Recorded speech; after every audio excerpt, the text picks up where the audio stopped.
teachers can learn about how to meet the needs of the diverse learners in their classroom. I'm really excited today about sharing this new educational technology tool called Nearpod.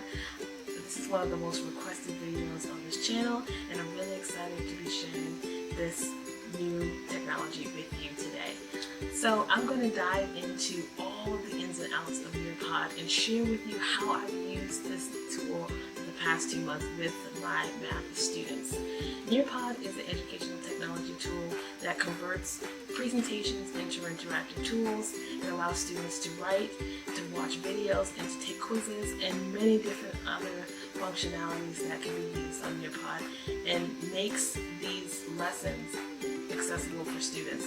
That is the key point here on Middle School Math Adventures, to make the lessons accessible for all students. I'm really excited to share some of the tools and resources I use with Nearpod in my own classroom, because I am 100% virtual at this point in time. So I will also utilize these resources in person as well if we ever get back to that someday, because I found these resources very useful, and Nearpod is an excellent tool I think that all educators, especially math educators, should use moving forward. So I'm going to dive into how to use Nearpod and how to integrate different presentations into Nearpod and make them interactive. At the end of this video, I'm really excited to show you a new membership that's going to be a part of Middle School Math Adventures, where I'm going to have resources for you to integrate into Nearpod, but I'm going to show you that at the end of the video. So let's get started. Hello everyone, so I'm going to show you how to get the Nearpod app on your iPad and how to use it with your students. So what you're going to do is you're going to go to the App Store on the iPad, and you're going to open that up. Alright, so then you're going to type in Nearpod.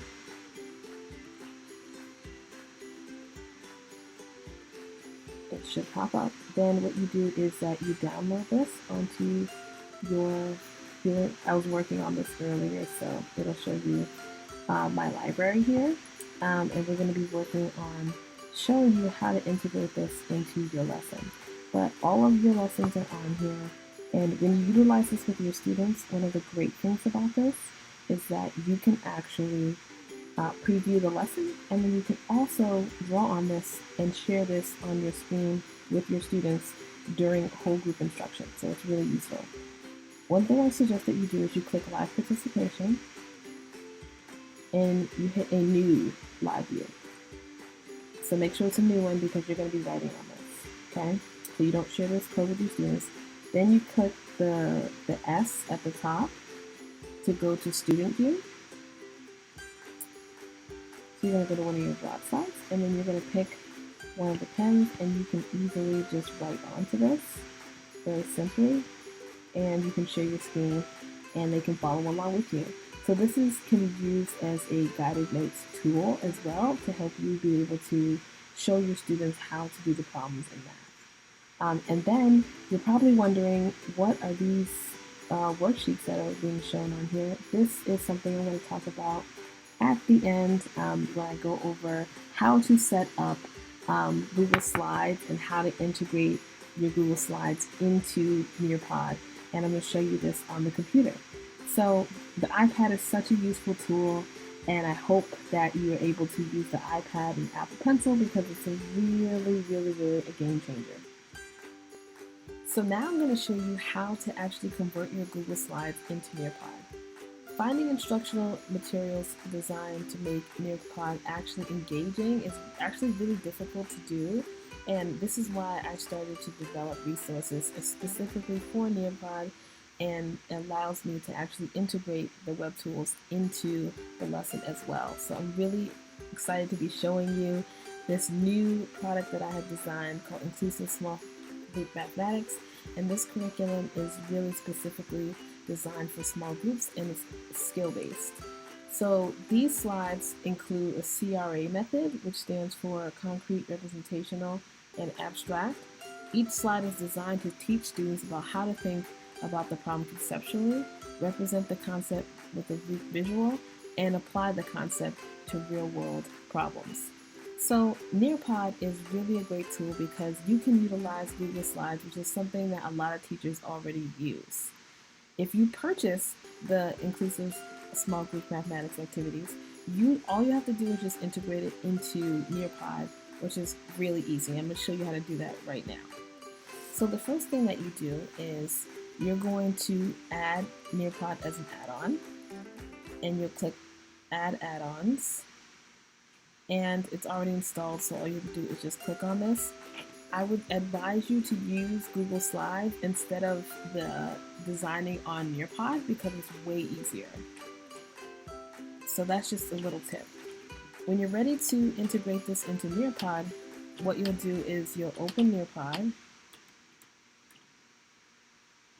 and it'll pop up right on your Google Slides. So Nearpod has a lot of cool tools that I absolutely love to use in my small group math lesson. And the next video, the part 2 of this lesson, will go into some of my favorite tools. But today I'm going to show you how to integrate your slides into Nearpod. So these slides are all integrated here into Google Slides, and you can see that each slide has an activity. So this specific resource focuses on subtracting integers. So the first thing I always like to do is provide a conceptual understanding of the lesson. And you can see here I've added some web content. And one of the things I love to use in my small group lessons is manipulatives. So one of the things that's really hard about distance learning is that you have to figure out a creative way of using manipulatives. I've actually purchased a license from Brain Camp that I use with my students. And I'll click on one of the lessons. I'll take the link from here, copy and paste it. So say if I'm using base 10 blocks. Well, for this activity, let's go back and let's actually use the counters because it's something I actually use with this lesson. And I'll copy and paste. And I will go to web content.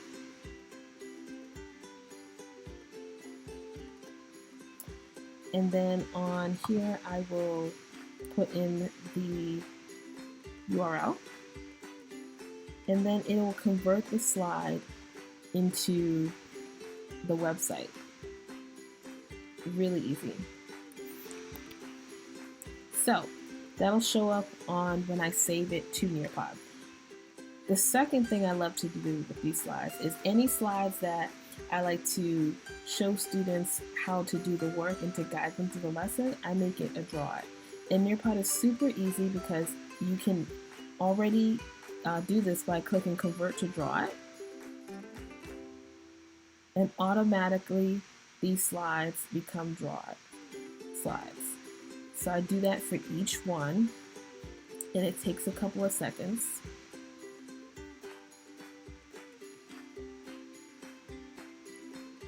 Now the other suggestion I would make is sometimes some of the slides here, I'll make a big slide, some of the slides repeat, which can be sometimes annoying.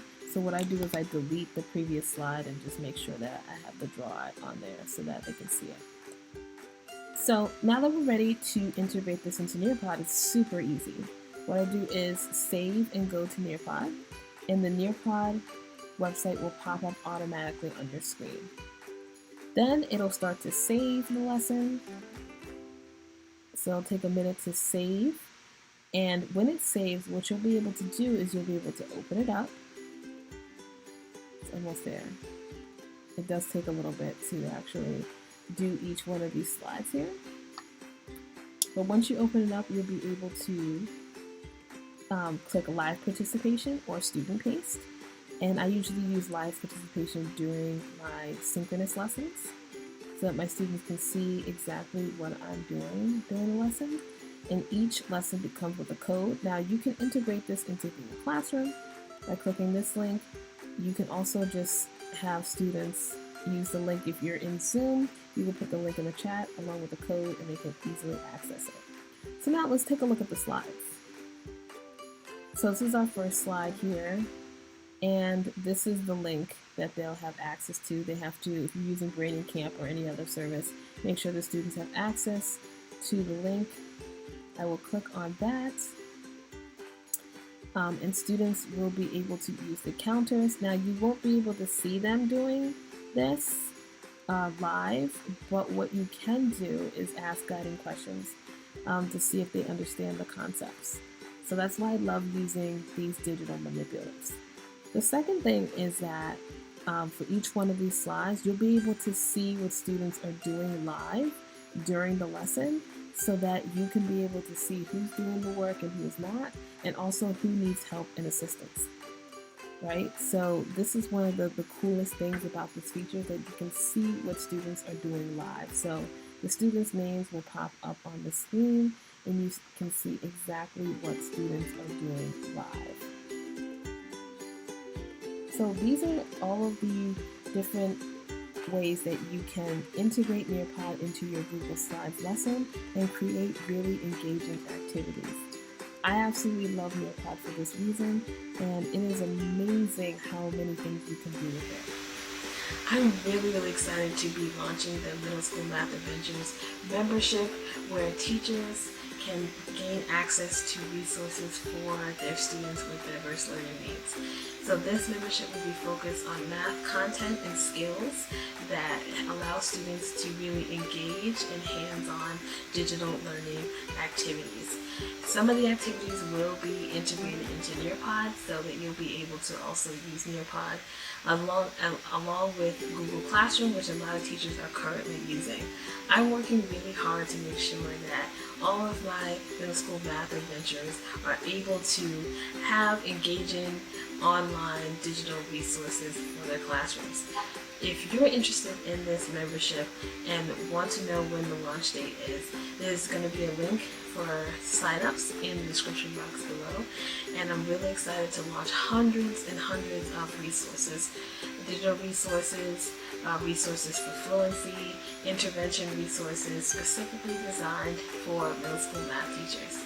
So in the description box below, you'll be able to sign up and submit your email address, and I will send you an email as soon as the membership program is open, so that you can access all of the wonderful content Middle School Math Adventures has to offer. Thank you, math teachers, for taking the time to watch this video on how to integrate Nearpod into your math classroom.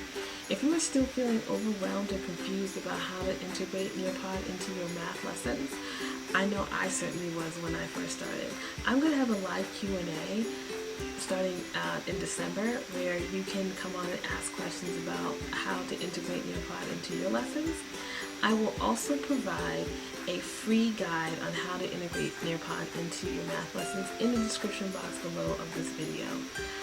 If you have any questions, make sure you leave comments on this video, and I look forward to reading all of your wonderful comments and hearing about how you're integrating Nearpod into your math classrooms. Thank you for being so awesome during this very difficult time, and we will work through this together. Stay tuned for part 2 of this video, where I will show you about how to integrate Nearpod tools that I showed you in this video into your lessons to make them more engaging for your students. I'll see you guys later. Bye-bye.